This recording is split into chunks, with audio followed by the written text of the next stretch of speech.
আসসালামু আলাইকুম। ইউরেনিয়াম একাডেমির পক্ষ থেকে সবাইকে স্বাগতম। তো আজকে আমরা সংখ্যা পদ্ধতি এবং কোড যে অধ্যায়টা শুরু করেছিলাম তার সংখ্যা পদ্ধতির রূপান্তর সম্পর্কে আলোচনা করব। গত 2 ক্লাসে আমরা আলোচনা করছি সংখ্যা পদ্ধতির ইতিহাস সম্পর্কে এবং দ্বিতীয় ক্লাসে আলোচনা করেছি সংখ্যা পদ্ধতি আসলে কোন কোন সংখ্যা পদ্ধতি নিয়ে আমরা আলোচনা করব সেই ব্যাপারে। আমাদের চার ধরনের সংখ্যা পদ্ধতি নিয়ে আলোচনা করব। একটা হচ্ছে দশমিক, একটা হচ্ছে বাইনারি, একটা হচ্ছে অক্টাল, আর একটা হচ্ছে হেক্সাডেসিমাল। তো এই সম্পর্কে বিস্তারিত আলোচনা আমাদের গত পূর্বের ক্লাসে দেওয়া আছে, যারা যারা এখনও দেখিনি তারা আমরা যাই দেখে আসি। আর সংখ্যা পদ্ধতির রূপান্তরের ক্ষেত্রে আমরা ফার্স্টে যে সংখ্যা পদ্ধতির রূপান্তরটা করব সেটা হচ্ছে দশমিক থেকে বাইনারিতে। তো দশমিক অথবা ডেসিমাল এই সংখ্যা পদ্ধতি থেকে আমরা যাব বাইনারিতে। এই রূপান্তরটার প্রয়োজনটা কি?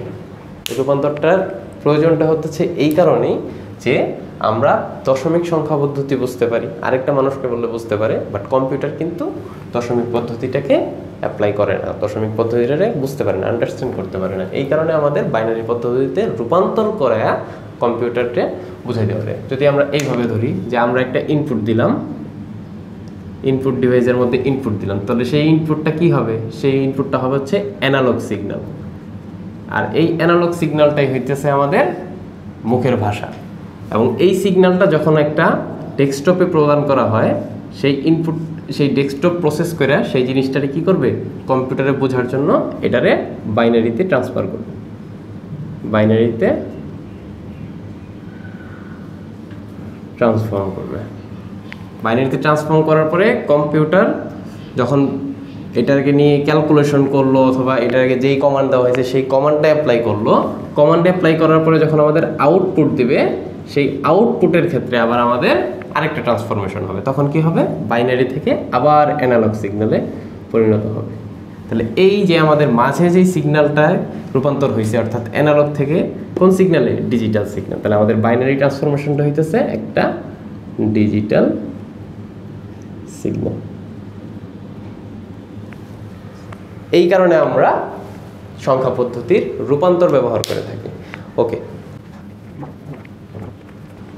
সংখ্যা পদ্ধতির রূপান্তরটা আমাদের জন্য খুব ইম্পর্টেন্ট, কারণ এক্সামে আমাদের এই ধরনের ক্যালকুলেশন প্রায়ই দেয়। আমাদের যদি বিগত সালের কোশ্চেনগুলো আমরা অ্যানালাইজ করি অথবা আমাদের বড় বড় যেই শিক্ষা প্রতিষ্ঠানগুলো আছে সেই জায়গায় আমরা দেখতে পারতেছি যে এই ধরনের আমাদের ট্রান্সফরমেশন অথবা কোনো একটা সংখ্যা পদ্ধতি থেকে আরেকটা সংখ্যা পদ্ধতির রূপান্তর প্রায়শই দিয়ে থাকে। মানে এটাই হচ্ছে আমাদের এই অধ্যায়ের মেইন টপিকসগুলোর মধ্যে অন্যতম। তাহলে এটা কিন্তু আমাদের খুব গুরুত্ব সহকারে করতে হবে। ওকে, আমরা শুরু করি দশমিক থেকে বাইনারি সংখ্যা পদ্ধতিতে। তো আমরা একটা দশমিক সংখ্যা পদ্ধতি ধরলাম একটা দশমিক সংখ্যা পদ্ধতি 99। আমরা 99 নিয়ে আলোচনা করি। তাহলে 99 হচ্ছে একটা 10 ভিত্তিক দশমিক সংখ্যা। এই সংখ্যাটাকে আমরা বাইনারিতে কত আসে সেটা নির্ণয় করব। তাহলে বাইনারির আমার ডিজিটটা বের করতে হবে। তাহলে বাইনারি ডিজিট বের করার জন্য আমাদের যে নিয়ম পদ্ধতিটা সেটাই এখন আলোচনা করা হবে। তো আমাদের যখন দশমিক সংখ্যা পদ্ধতিটা থাকবে, সেই সংখ্যা পদ্ধতির আমাদের ফার্স্টে যে সংখ্যা পদ্ধতিতে আমরা পরিণত করতে চাইতেছি তার বেসটা সম্পর্কে আমার ধারণা থাকতে হবে। তাহলে আমরা যেহেতু বাইনারিতে পরিণত করতেছি, বাইনারির বেসটা কত? 2। তাহলে আমাদের বাইনারির বেস থেকে এটাকে ভাগ দিতে হবে। তাহলে আমরা এটাকে ভাগ দিই, 2 দ্বারা যদি ভাগ দিই তাহলে আমাদের 50 দুগুণে হয়ে যায় 100। তাহলে আমাদের 49 নিতে হবে, কারণ আমাদের এইটার চেয়ে কম সংখ্যা নিয়ে ভাগ দিতে হবে। যদি ভাগশেষ অবশিষ্ট থাকে তাহলে সেটাকে আমরা রেখে রাখবো ডানে, অর্থাৎ এই জায়গায় আমাদের ভাগফল হবে আর এই জায়গায় আমাদের ভাগশেষ। তাহলে এই জায়গায় আমাদের 49 দুগুণে হয় হচ্ছে 98, সাথে ভাগশেষ থাকে কত? 1। তাহলে আমরা এই ভাগশেষটা রাখবো ডান পাশে। তারপরে আবারও 2 দ্বারা ভাগ করব। 2 দ্বারা ভাগ করলে কত আসে? 2 দুগুণে 4 আর এদিকে 4 দুগুণে 8। তাহলে 48 আসতেছে। কিন্তু এখনও কি ভাগশেষ থাকতেছে কত? 1। তাহলে এই ভাগশেষটা আমরা আবারও ডান পাশে লিখব। এইভাবে আমরা কন্টিনিউয়াসলি করে যাব যতক্ষণ পর্যন্ত আমরা লাস্ট ডিজিট 0 পর্যন্ত পাই।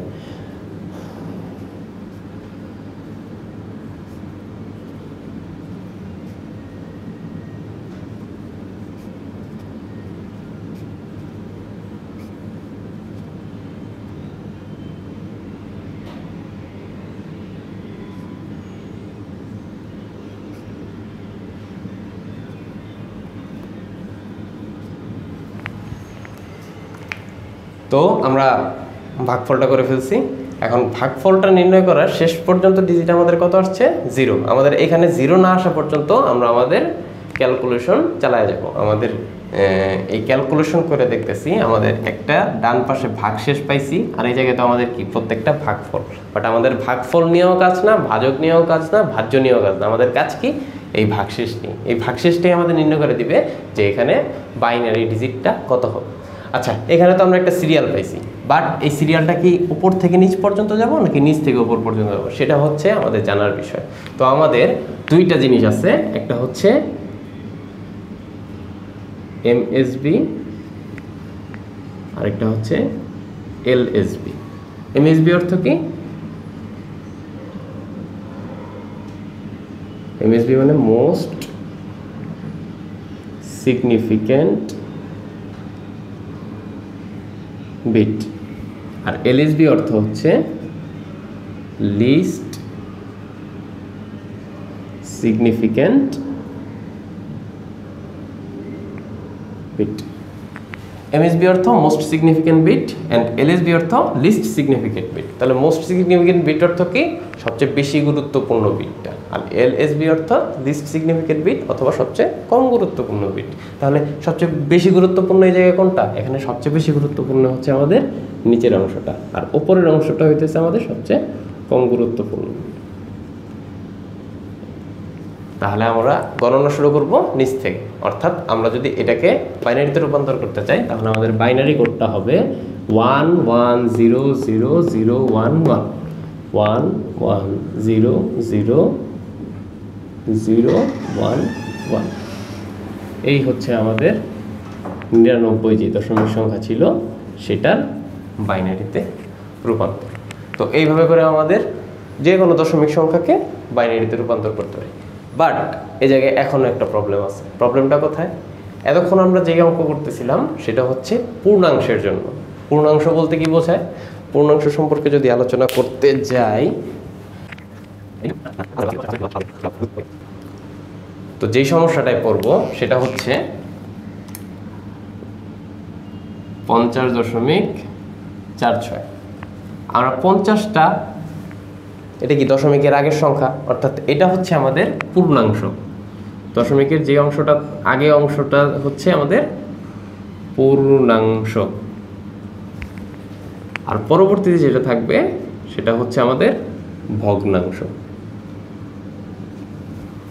ঠিক আছে? তাহলে দশমিকের পূর্বের সংখ্যা হচ্ছে পূর্ণাংশ, দশমিকের পরের সংখ্যা হচ্ছে ভগ্নাংশ। আমরা এখনো পর্যন্ত যেই হিসাবটা শিখছি সেটা হচ্ছে পূর্ণাংশের জন্য।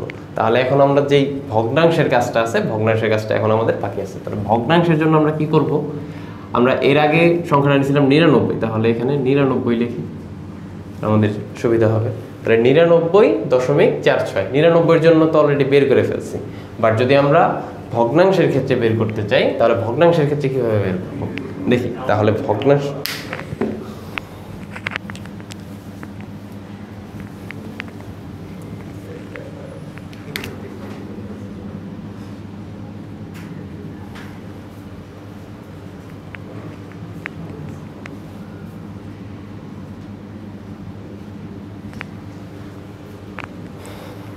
তো 0.46 হচ্ছে একটা ভগ্নাংশ অঙ্ক। এখন এই ভগ্নাংশটাকে যদি আমরা বাইনারি সিস্টেমে পরিণত করতে চাই তাহলে আমাদের বাইনারির বেস দ্বারা গুণ করতে হবে।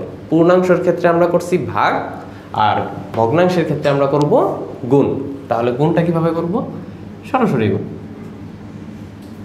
0.46 এটাকে যদি 2 দ্বারা গুণ করি, 6 দুগুণে 12 2, হাতে থাকে 1, আর 4 দুগুণে 8 আর 1 9, 92। দশমিক পয়েন্ট এখানে, দশমিক পয়েন্ট, তাহলে 0.92।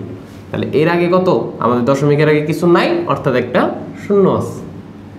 তারপরেও যদি আবার এটাকে 2 দ্বারা গুণ করি তাহলে আমাদের কত আসতেছে? 2 দুগুণে 4, হাতে কোনো নাই, 9 দুগুণে 18, এই 18।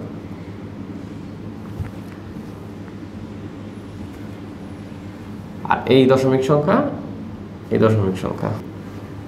তো এই জায়গায় আবার 0.92 × 2 এই জিনিসটা গুণ করার ফলে 1.84 আসছে। ঠিক আছে, 1.84 আসছে। তারপরের স্টেপ যদি আমরা করি আবারও 2 দ্বারা গুণ,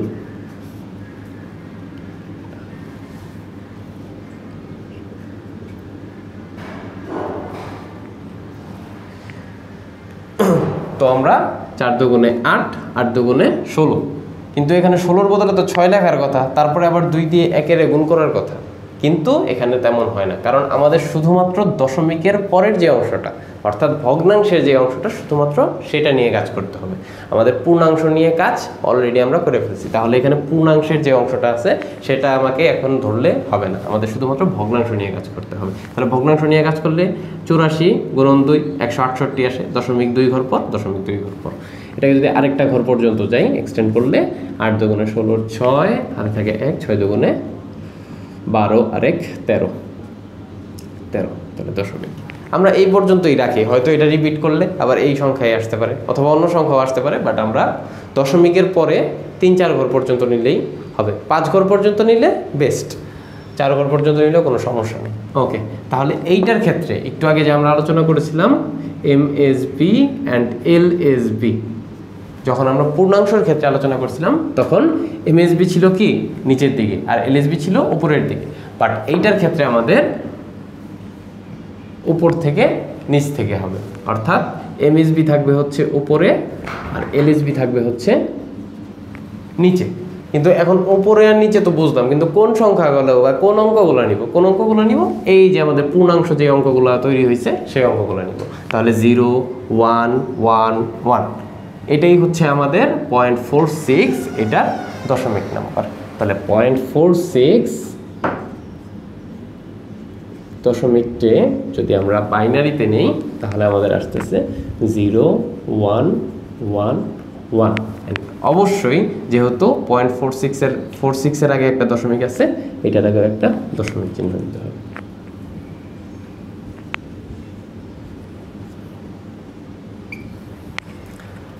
এই হচ্ছে আমাদের বাইনারি থেকে দশমিক থেকে বাইনারি সংখ্যা পদ্ধতিতে রূপান্তর। সেমভাবে আমরা বাইনারি থেকে অক্টাল এবং বাইনারি থেকে হেক্সাডেসিমেলে পরিণত করব, কিন্তু যেহেতু বলেছি যে আমাদের ভিত্তির ওপর বেস করে চলতে হবে, তাহলে বাইনারির ক্ষেত্রে যেহেতু আমাদের ভিত্তি ছিল 2, সেহেতু আমরা ক্যালকুলেশন করেছি 2 নিয়ে, 2 দিয়ে গুণ 2 দিয়ে ভাগ। কিন্তু যখন আমরা অক্টালে অথবা হেক্সাডেসিমেলে যাব, অক্টালের ক্ষেত্রে আমাদের 8 দিয়ে গুণ আর 8 দিয়ে ভাগ, আর হেক্সাডেসিমেলের ক্ষেত্রে আমাদের 16 দিয়ে গুণ এবং 16 দিয়ে ভাগ, কারণ এটার ভিত্তিটা হচ্ছে অক্টালের ক্ষেত্রে 8 আর হেক্সাডেসিমেলের ক্ষেত্রে 16। আমি একটা দেখাই দিতেছি।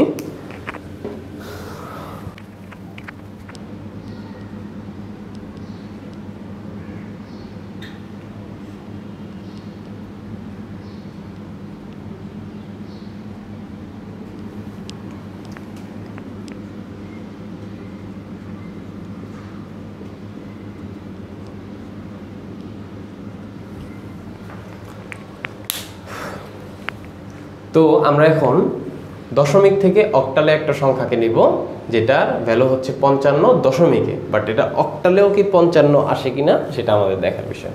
ওকে, নিব কোন পদ্ধতিতে? আমরা বাইনারিতে যে পদ্ধতি শিখে আসছি সেই পদ্ধতিটাই ইউজ করব। তাহলে এই 55 অংশ পুরোটাই হচ্ছে আমাদের কি পূর্ণাংশ। তো পূর্ণাংশের ক্ষেত্রে আমাদের কি করতে হয়? ভাগ করতে হয়। বাট এর আগে আমরা ভাগ করছি 2 দ্বারা, আর এখন আমরা ভাগ করব 8 দ্বারা, কারণ আমরা এর আগের বার বাইনারিতে নিয়ে গেছি, বাইনারির বেস দ্বারা গুণ অথবা ভাগ করছি, আর এখন নিয়ে যাচ্ছি অক্টালে, তাহলে অক্টালের বেস দ্বারা গুণ অথবা ভাগ করব। তাহলে আমরা 8 দ্বারা যদি ভাগ করি, 8 দ্বারা ভাগ করলে আমাদের 4 আটা 32, 5 আটা 40, 6 আটা 48, তাহলে 6 আটে 48। তাহলে আমাদের ভাগশেষ কত থাকতেছে? 49, 50, 51, 52, 53, 54, 55। 7 হচ্ছে আমাদের ভাগ শেষ। আর 6টাকে যদি আমরা করতে চাই তাহলে 8, আর এখানে থাকবে 0, আর এখানে এসে উঠবে 6। তো আমরা যদি অক্টালে সংখ্যাটা নেই তাহলে আমাদের আসতেছে 6 7। এটা হচ্ছে আমাদের এলএসবি, এটা হচ্ছে এমএসবি অ্যান্ড 55 এর দশমিক থেকে যদি আমরা অক্টালে নিই তাহলে আসতেছে 6 7 ইন অক্টাল। তো এইভাবে আমরা বাইনারি থেকে দশমিক থেকে অক্টালে একটা সংখ্যা পদ্ধতিকে রূপান্তর করতে পারি। তাহলে এখানে আমাদের যেটা দশমিকে 55 সেটা কিন্তু অক্টালে এসে পড়ছে 67, শুধুমাত্র কিসের পরিবর্তনে? বেজের পরিবর্তনের ক্ষেত্রে। আমাদের অঙ্কগুলো কিন্তু মোটামুটি সেম, 0 to 7 কিন্তু আমাদের সেম, শুধু দশমিকের ক্ষেত্রে এক্সট্রা কোনটা?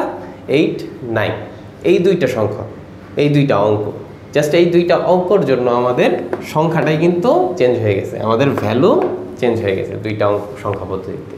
তো আমাদের সংখ্যা পদ্ধতির রূপান্তরটা এইভাবেই হয়। এখন যদি একটা হেক্সাডেসিমেল নিয়ে চিন্তা করি, অর্থাৎ এখানে যদি আমরা হেক্সাডেসিমেল যে কোডটা তৈরি করতে পারি বা হেক্সাডেসিমেল যে সংখ্যা পদ্ধতি রূপান্তর করতে হয়, তাহলে আমরা কিভাবে করব? এই যে 8 আছে, এই 8 এর বদলে আমাদের বসা দিতে হবে 16। তাহলে 16 দ্বারা যদি আমরা 55কে ভাগ করি তাহলে আমাদের 16 কে 16, 16 দুগুণে 32, 3 ষোলং কত? 48। তাহলে 3 16 48, আমাদের হাতে থাকতেছে কত? 49 50 51 52 53 54 55। তাহলে আমাদের হাতে থাকতেছে 7। তাহলে আমাদের 16কে যদি 55 দ্বারা ভাগ করি তাহলে আমাদের ভাগফল আসতেছে 3 বা ভাগশেষ আসতেছে 7। এখন যদি এই 3কে আবার করি তাহলে কত আসে? তাহলে 16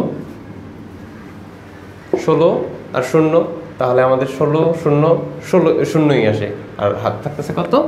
3। অর্থাৎ এই ক্ষেত্রে আমাদের এমএসবি এলএসবি ঠিক আছে। তাহলে আমাদের সংখ্যাটা হয়ে যাবে কত? সংখ্যাটা হয়ে যাবে 37 and it's a hexadecimal code. ওকে, তাহলে আমরা এইভাবেই একটা সংখ্যা পদ্ধতি থেকে আরেকটা সংখ্যা পদ্ধতিতে রূপান্তর করতে পারবো, যদি শুধুমাত্র দশমিক থেকে বাইনারি, অক্টাল অথবা হেক্সাডেসিমাল হয়, তাহলে আমরা এই পদ্ধতিতে করব। পরবর্তী ক্লাসে আমরা কিভাবে অক্টাল, হেক্সাডেসিমাল এবং ডেসিমাল থেকে বাইনারি থেকে ডেসিমালে কিভাবে নিতে পারি সেই রূপান্তরটা দেখব। অর্থাৎ আজকে যেই কাজটা করছি ঠিক সেটার উল্টা, ওইগুলো থাকলে আমরা বাইনারিতে সেই কীভাবে পরিণত করব সেই বিষয়ে আলোচনা করা হবে। আর এই টপিক্সটা কিন্তু আমাদের খুব ইম্পর্ট্যান্ট, তাই খুব গুরুত্ব সহকারে পড়তে হবে। আর যদি ভিডিওতে কোনো জিনিস বুঝতে অসুবিধা হয় তাহলে অবশ্যই আমাদের কমেন্টে জানিয়ে দিবেন। যদি আরও কিছু অ্যাড করতে হয়, নতুন কোনো আমাদের টপিকস যদি প্রবেশ করাইতে হয় তাহলে সেটাও আমাদের সাজেশন দিবেন। টিল দেন সবাই ভালো থাকবেন, সুস্থ থাকবেন। আসসালামু আলাইকুম রহমতুল্লাহি ওয়া বারাকাতুহু।